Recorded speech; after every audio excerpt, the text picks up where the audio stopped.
Olá, louvado seja nosso Senhor Jesus Cristo, para sempre seja louvado, glória ao Pai, ao Filho e ao Espírito Santo, como era no princípio, agora e sempre. Amém. Queridos irmãos e irmãs, paroquianos da nossa paróquia São José Operário, hoje nos unimos aqui nesse momento de oração, nessa sexta-feira, dia 12 de fevereiro, já aí, viu, se tivesse carnaval, já estaríamos no tempo do carnaval, né? E o evangelho que nós temos vem aí de Marcos, capítulo 7, versículos de 31 a 37. O Senhor esteja convosco, Ele está no meio de nós. Proclamação do evangelho de Jesus Cristo segundo Marcos. Glória a vós, Senhor. Naquele tempo, Jesus saiu de novo da região de Tiro, passou por Sidônia e continuou até o mar da Galileia, atravessando a região da Decápole. Trouxeram então um homem surdo, que falava com dificuldade, e pediram que Jesus lhe impusesse a mão. Jesus afastou-se com um homem para fora da multidão. Em seguida, colocou os dedos nos seus ouvidos, cuspiu com a saliva, tocou a língua dele. Olhando para o céu, suspirou e disse: Éfta, que quer dizer abre-te. Imediatamente seus ouvidos se abriram, sua língua se soltou e ele começou a falar sem dificuldades. Jesus recomendou com insistência que não contasse a ninguém, mas quanto mais ele recomendava, mais eles divulgavam. Muitos, muito impressionados, diziam: Ele tem feito bem todas as coisas, aos surdos faz ouvir e aos mudos falar. Palavra da salvação. Glória a vós, Senhor. Ele tem feito bem todas as coisas, aos surdos faz ouvir e aos mudos calar. A vida humana, ela é sempre um processo de construção em que nós, dentro das possibilidades que nós temos, dentro do tempo, do espaço, do mundo em que nós vivemos, nós vamos construindo uma história e uma identidade. É o que nós estamos fazendo junto com Jesus. Jesus está construindo uma história, está construindo uma identidade, está anunciando a sua missão. É muito interessante que Jesus ficou 30 anos da sua vida se preparando para falar 3, então o tempo de preparação foi muito maior.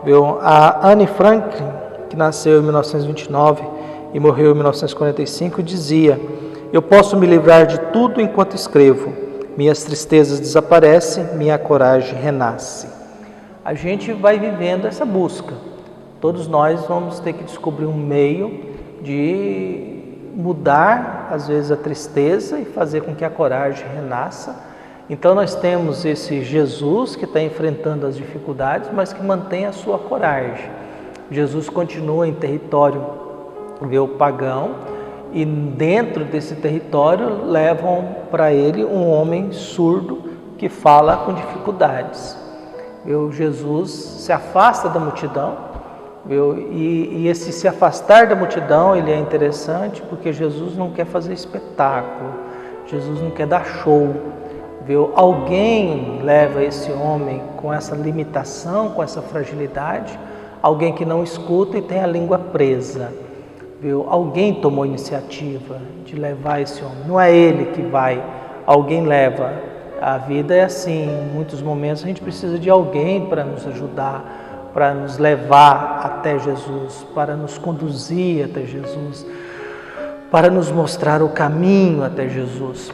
Então nós temos alguém que nós sabemos que leva, e Jesus, no meio dessa multidão, ele se afasta da multidão porque não está afim de fazer espetáculos e show. O ato de Jesus, ele tem 7 ações, ele tem 7 gestos dele. Primeiro, ele se afasta da multidão, depois, em seguida, coloca os dedos nos seus ouvidos, cuspe e com a saliva toca a língua dele. Olhando para o céu, suspirou e disse: Éfta, que quer dizer, abra-te. Imediatamente seus ouvidos se abriram, sua língua se soltou e ele começou a falar sem dificuldades. São praticamente 7 afirmações, 7 é o número perfeito. O povo da Bíblia naquela época achava que a saliva tinha efeito terapêutico. Por isso o ato de Jesus cuspir e o ato dele colocar isso na língua do homem, porque eles acreditavam que a saliva ela tinha um efeito terapêutico de cura. Viu? Colocar o dedo nos ouvidos, desbloquear os ouvidos. Então, os atos de Jesus, de toque, vai devolvendo àquela pessoa a sua possibilidade de voltar a ouvir e soltar a sua língua. É o ser humano que volta a ouvir as coisas e, ao mesmo tempo, o ser humano que aprende a falar. A gente vive muito dessa necessidade. Quer dizer, nós somos o que nós somos porque somos capazes de ouvir, somos capazes de falar. A linguagem nós criamos para poder estabelecer e organizar a nossa convivência, para estabelecer e organizar a vida humana. Por isso a linguagem, o fato de escutar nos faz amadurecer, e o fato da linguagem criada é o meio simbólico da gente partilhar experiências, da gente partilhar aquilo que a gente sabe com aqueles que a gente não sabe, lembrando sempre que a linguagem na Bíblia e a palavra de Deus, ela não é só um som, uma teoria, uma ideia, mas ela é algo muito concreto. Deus fala e a palavra de Deus gera vida, é uma palavra criadora, é uma palavra que faz nascer peixe, é uma palavra que faz separar céus e terra, água e mar e terra, viu? Que faz gerar coisas. A palavra de Jesus também faz isso. Jesus não está falando certo, Jesus diz uma palavra e essa palavra produz algo nesse homem. Abra-te. Viu? E aí os ouvidos começam a ouvir, a língua se solta e esse homem começa a falar sem dificuldades. A recomendação de Jesus, porque Jesus não está bem em território judeu, está ainda em território pagão, na Decápole, a recomendação é que a recomendação de Jesus é que não fale nada. E até porque esse cuidado de Jesus, porque os discípulos ainda estão calados. Porque nós vamos lembrar sempre que Marcos quer dizer quem é Jesus, mas esse Jesus que quer se apresentar, ele está procurando também um discípulo. Ele está procurando um discípulo. Mas por enquanto os seus discípulos estão calados, seus discípulos ainda não se manifestaram, seus discípulos ainda estão com medo, tímidos, e é uma multidão que está começando a reconhecer Jesus. Hoje nós temos esse homem que no encontro com Jesus voltou a ouvir, voltou a falar. E o Evangelho termina com uma frase muito bonita: ele tem feito bem todas as coisas, aos surdos faz ouvir e aos mudos falar. Isso é uma referência aos primeiros versículos da Bíblia, em que Deus terminava o dia e dizia: foi bom, o dia de hoje valeu. É claro que a gente tem que lembrar que Deus só fala isso a partir do terceiro dia, porque nos 2 primeiros dias foram separação da terra e do céu, da água e da terra, viu? Mas quando começa a gerar vida, gerar a planta, gerar os animais, até chegar à obra de Deus prima, que é o ser humano, a sua imagem e semelhança, aí nesse contexto que Deus começa a dizer, ele tem feito, foi bom dia, valeu a pena. E a gente é capaz de talvez fazer a mesma experiência, olhar para o nosso dia e nos perguntar: o que de bom eu fiz no dia de hoje? O que eu fiz de bom no dia de hoje? Quando a gente tem a consciência de que no nosso dia a gente fez coisas boas, aí a gente lembra de João Bosco, né? Quem passa a vida fazendo o bem irá encontrar o bem nesse mundo e na vida futura. Quem vai fazendo o bem sempre acaba encontrando o bem. Apesar que às vezes a gente corre o risco de encontrar o mal também, e a gente sempre encontra.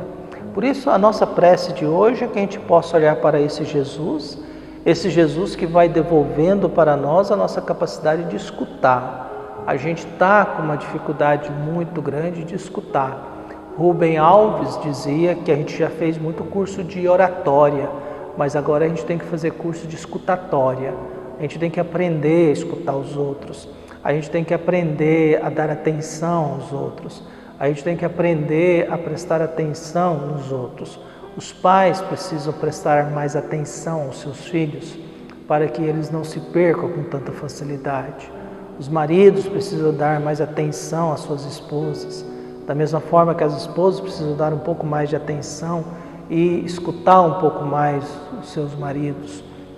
Nós precisamos escutar um pouco mais Deus, não escutar esses ídolos que nós vamos criando, essa idolatria que nós vamos criando por aí. Quando a gente fala de Deus, Deus é um título que eu dou a algo muito maior do que eu. Por exemplo, quando alguém fala para outra pessoa, eu não consigo viver sem você, é sinal que essa pessoa deu o título de Deus para a outra pessoa. Porque se eu não consigo viver sem a outra, essa pessoa só pode ser Deus. Aí nós vamos criando a idolatria. A gente cria a idolatria nas redes sociais. Quando a gente vai vendo essas divulgação, alguém faz um discurso e todo mundo começa a colocar frases, você não pode deixar de ouvir isso, esse aqui falou tudo, eu não sei mais o que. E isso tudo são atribuições de idolatria no mundo em que nós vivemos. O mundo da política está muito cheio de idolatria. Há uma veneração e uma polarização nos discursos de internet sobre candidatos políticos, religiosos, artistas. Isso são sempre momentos em que a gente para de escutar Deus, a gente começa a escutar outras vozes. A gente para de falar do coração de Deus, a gente começa a falar outras coisas.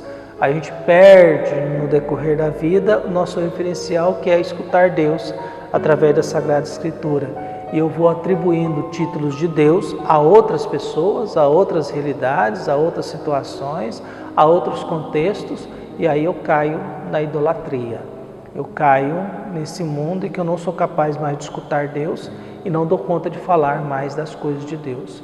Eu falo das coisas dos homens, eu falo das coisas que eu acho que eu vou dando título a Deus a elas. Por isso que Deus possa nos abrir os ouvidos, nos dar palavras boas para que a gente possa tocar a nossa vida com paz, alegria e esperança sempre. Um abraço e até mais.